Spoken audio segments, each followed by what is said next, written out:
मैं यहाँ पे हूँ साहब, मैं यहाँ पे हूँ।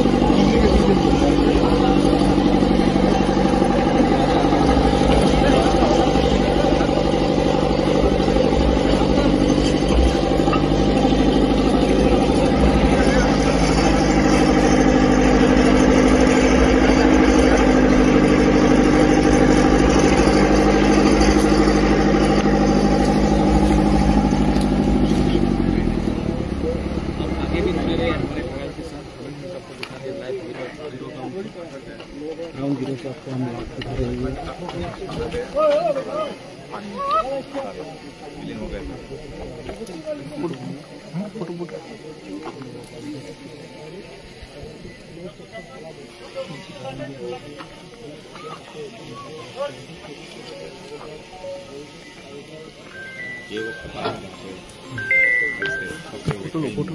अच्छा मैं पिछत फोन कर हाँ उमरांशत उमरांशु मैं फोन कर ना कोनो ना हेलो ठेला मारो ना ठेला मारो ठेला मारो ना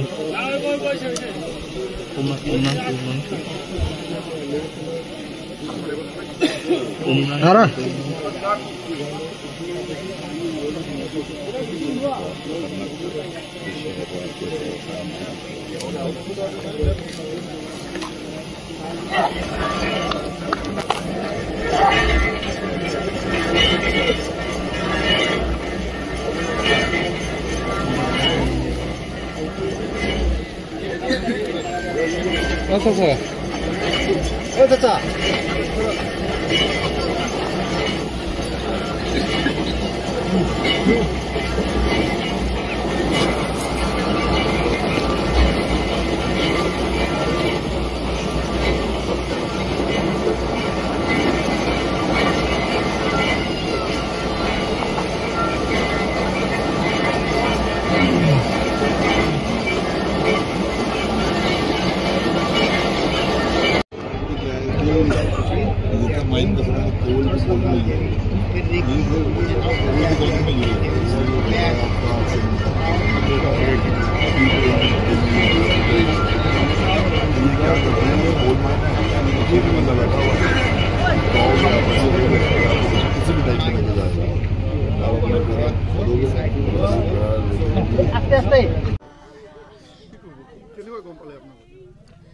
মানে তেখেতে 4 নম্বৰ হেলমাৰী বাসিন্দা হয় জাকিৰ হুছেইন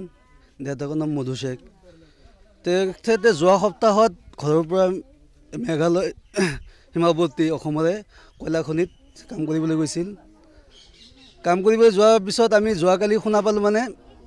ৰাতিপুৱা 9টামান বজাত খবৰ পালোঁ যে তেখেতৰ জুলত পানী সোমাইছে পানী সোমাই আবদ্ধ হৈছে ওলাব পৰা নাই তেতিয়া আমি গম পোৱা নাছিলোঁ যে তেখেতে ওলাব পৰা নাই বুলি বহুত মানুহ ফচি আছে বুলি কৈছে যেতিয়া আমি ৰাতি নিউজ লাইভৰ এটা হেৰি দিছে লিষ্ট বনাই পঠাইছে লিষ্টত তেখেতৰ নাম আছে জাকিৰ হুছেইন মধু শেখ 4 নম্বৰ হেলমাৰী কথা হ'ল আমি মৰ্মান্তিত এনেকুৱা পৰিস্থিতি ঘৰৰ পৰিৱেশ বহুত বেয়া সিহঁতৰ আৰ্থিক জৰুলা বৃদ্ধ মাতৃ আছে দুটা কন্যা সন্তান আছে ঘনীয়েক আছে এতিয়া আমি ক'বলৈ ভাষা পোৱা নাই সিহঁতৰ কান্দোনৰ ফলত আমিও মৰ্মাহত হৈ গৈছোঁ কথা হ'ল সিহঁতক আমি অসম চৰকাৰক এটা আহ্বান জনাইছোঁ সিহঁতৰ নশ্বৰ দেশটো ওলাই আনিব লাগে আমি কবৰস্থ কৰিবৰ কাৰণে দুটা কন্যা সন্তান কান্দি কান্দি একদম ভাগৰি পৰি আছে তেওঁলোকৰ কাৰণে আমি স্থানীয় ৰাইজ হিচাপে আমিও বহুত দুখ পাইছোঁ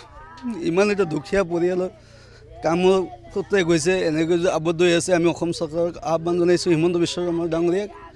তেওঁলোকক ওলাই আনিবৰ কাৰণে যথাযথ ব্যৱস্থা কৰিব লাগে আৰু পৰিয়ালটোক এটা কিবা আৰ্থিক সাহায্য দিবৰ কাৰণে আমি অনুৰোধ জনাইছোঁ একদম দুখীয়া পৰিয়াল আপোনালোকে দেখা পাইছে ঘৰ বাৰী অৱস্থা নাই দুটা কন্যা সন্তান পঢ়াত বহুত ভাল বহুত চোকা ছোৱালী দুটা পঢ়াত একদম চোকা এটা ক্লাছ 7ত পঢ়ি আছে আৰু এটা ক্লাছ 4ত পঢ়ি আছে কি ক'ম ক'বলৈ ভাষা নাই এতিয়া আৰু